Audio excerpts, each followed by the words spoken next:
बिस्मिल्लाहिर्रहमानिर्रहीम अस्सलाम वालेकुम दोस्तों, मैं हूँ फ़ियान सारी। दोस्तों आज बहुत ही ज़बरदस्त रेमेडी लेकर आए हैं हाथों और पैरों के लिए।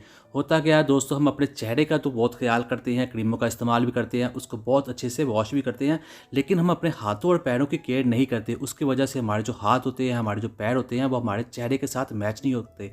तो इसकी वजह से हमें बाज़ दफ़ा शर्मिंदगी का सामना भी करना पड़ता है।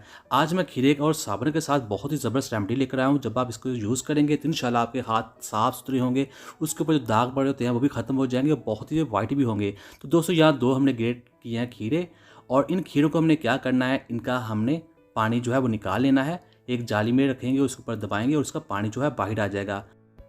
खीरे का इस्तेमाल स्किन के लिए बहुत ही अच्छा होता है। इसके अंदर विटामिन ए होता है, विटामिन सी होता है, फॉलिक एसिड होता है, और ये विटामिन जो होते हैं स्किन के लिए बहुत ही ज़्यादा ज़रूरी होते हैं। तो हम इनका इस्तेमाल खानों में तो करते हैं, लेकिन स्किन के ऊपर भी अप्लाई करने से इसका बहुत ज़्यादा फ़ायदा होता है।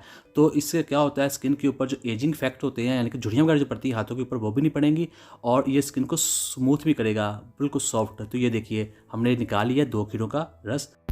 बिस्मिल्लाहिर्रहमानिर्रहीम। तो यहाँ हमारे पास एक सोप है, एक साबुन है, तो हमने इसको ग्रेट कर लेना है। ये आप किसी भी ब्रांड का, किसी भी कंपनी का ले सकते हैं, ज़रूरी नहीं है ये लक्स हो या कोई भी हो, जो आपको मुनासिब लगे आप वो ले लें और इसको ग्रेट कर लेंगे एक प्लेट में। तो ये देखिए अल्हम्दुलिल्लाह ये हो चुका है। अब हम इसे एक बॉल में निकाल लेंगे, बिस्मिल्लाहिर्रहमानिर्रहीम, और इसके ऊपर हम जो खीरे का जो पानी था वो इसके ऊपर डाल लेंगे।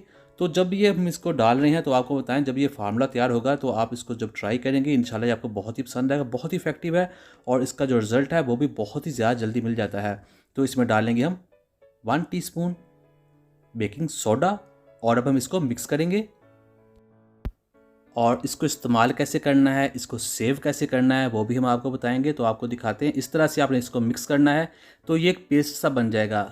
ये देखिए इस तरह से, तो ये तैयार हो चुका है। अब हम इसे एक जार में निकाल लेंगे, एक बॉटल में निकाल लेंगे, जो भी आपके पास अवेलेबल हो, और इसे आप सेव कर सकते हैं एक फ्रिज में तकरीबन 7 दिन के लिए। और इसे आपने यूज़ करना है 2 से 3 बार हफ्ते में। और एक चीज़, इसे आपने सिर्फ हाथों और पैरों पे यूज़ करना है, जैसे हम साबुन लगा के धोते हैं हाथ और पैर, वैसे ही धोना है। और मेन चीज़, इसे आपने गलती से भी चेहरे के ऊपर अप्लाई नहीं करना कि हम से अपना चेहरा भी गोरा कर लें, क्लीन कर लें। नहीं, ये चेहरे के लिए बिल्कुल नहीं है। चेहरे की स्किन का और हाथों और पैरों की स्किन का बहुत ज़्यादा फ़र्क होता है। हाथों के ऊपर ये जो जमी हुई मैल होगी और जो काले से दाग बन जाते हैं हाथों की उंगलियों के जोड़ों में, वो भी साफ़ हो जाएंगे, हाथ क्लीन हो जाएंगे, पैर भी चमक जाएंगे। इससे हाथों की जो स्किन है, पैरों की जो स्किन है, वो क्लीन होगी, साफ़ होगी, जमी हुई मैल, गंदगी वो सारी उतर जाएगी, और इससे स्किन स्मूथ भी होगी, कलर भी वाइट होगा, और इंशाल्लाह ये आपको बहुत ही ज़्यादा मज़ा आएगा। बहुत ही सिंपल चीज़ें हैं, किचन में पड़ी होती हैं, इस्तेमाल कीजिएगा। तो उम्मीद करता हूँ दोस्तों आपको इसकी वीडियो पसंद आई। वीडियो पसंद आई, वीडियो को लाइक कीजिएगा, चैनल पर नए चैनल को सब्सक्राइब कीजिए। जी फ़ियाज़ अंसारी को इजाज़त।